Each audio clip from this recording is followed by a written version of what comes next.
Drama serial मेरी जिंदगी है तो की अगली किस्त में हम देखेंगे कि कामयार की वालदा आयरा से कहती हैं कि जो रिश्ते उस तरह जड़ते हैं जैसे तुम्हारा और कामयाब का है, वो सारी जिंदगी न ठीक से जड़ पाते हैं और ना ही टूटते हैं, बस दरमियान में उठ के रहते हैं।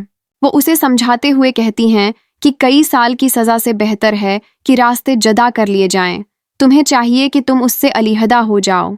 आयरा खामोशी से अपनी सास की बात सुनती है मगर कोई जवाब नहीं देती, क्योंकि उसने कामयाब से शादी उसे छोड़ने के लिए नहीं की होती और न ही वो कामयार को छोड़ना चाहती है। वो खामोशी से वहां से चली जाती है।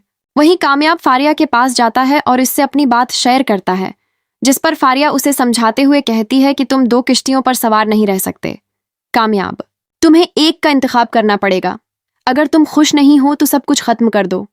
तुम वो बनने की कोशिश मत करो जो तुम नहीं हो, तुम थक जाओगे।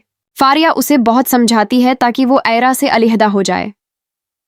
कामयार उसकी बात खामोशी से सुनता है मगर आगे से कुछ नहीं कहता, क्योंकि वो खुद कंफ्यूज होता है और उसे समझ नहीं आती कि वो फारिया से क्या कहे।